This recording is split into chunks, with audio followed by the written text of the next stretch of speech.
بسم اللہ الرحمن الرحیم۔ میرے محترم بھائیوں اور دوستوں، بری صحبت زہر سے زیادہ مہلک ہوتی ہے، جس کا انجام ذلت و رسوائی کے سوا اور کچھ نہیں ہوتا۔ اسی طرح نیک صحبت تریاک ہوتی ہے، جو سینکڑوں برائیوں سے حفاظت کا ذریعہ بنتی ہے۔ عقل مند انسان کو جیسے نیکی کی تلاش رہتی ہے، ویسے ہی بدی سے اجتناب پرہیز رہتا ہے۔ انسان کو جس طرح نیکی کی ضرورت ہے، اس سے کہیں زیادہ نیک صحبت کی ضرورت ہے، اور جس طرح بدی سے بچنا ضروری ہے، اس سے کہیں زیادہ بروں کی صحبت سے بچنا ضروری ہے۔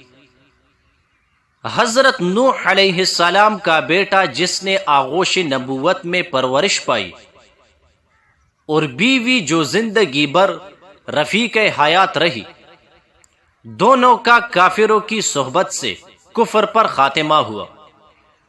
شیخ سعدی رحمہ اللہ نے اس مضمون کو اپنی ربائی میں بہت خوبصورتی کے ساتھ اس طرح ادا کیا ہے، جس کا ترجمہ یہ ہے: حضرت نوح علیہ السلام کا بیٹا بروں کے ساتھ بیٹا تو اس سے نبوت کا خاندان چھوٹ گیا۔ نیکوں کی صحبت تجھے نیک بنا دیتی ہے، اور بروں کی صحبت تجھے برا بنا دیتی ہے۔ نماز کب انسان کو گناہوں سے روکتی ہے؟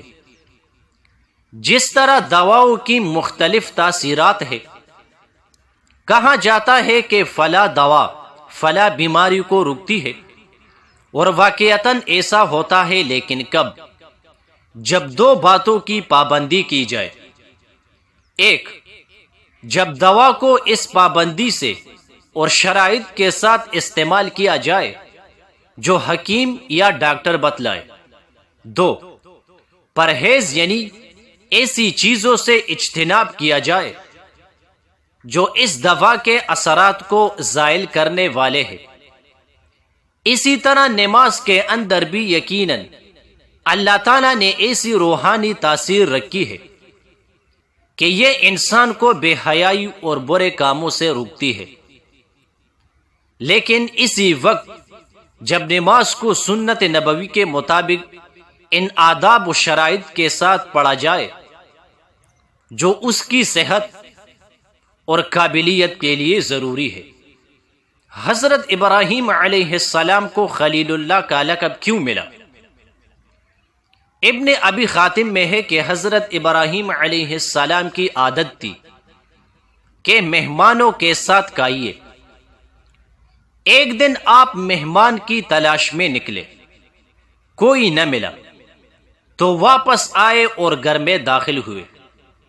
لیکن جیسے ہی گھر میں داخل ہوئے تو دیکھا کہ ایک شخص کھڑا ہے۔ پوچھا، اے اللہ کے بندے، تجھے میرے گھر میں آنے کی اجازت کس نے دی؟ اس نے کہا، اس مکان کے حقیقی مالک نے۔ پوچھا، تم کون ہو؟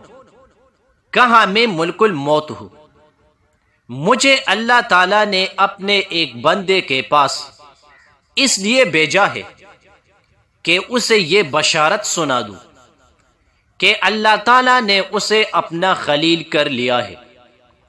یہ سن کر حضرت ابراہیم علیہ السلام نے کہا، پھر تو مجھے ضرور بتائیے کہ وہ بزرگ کون ہے۔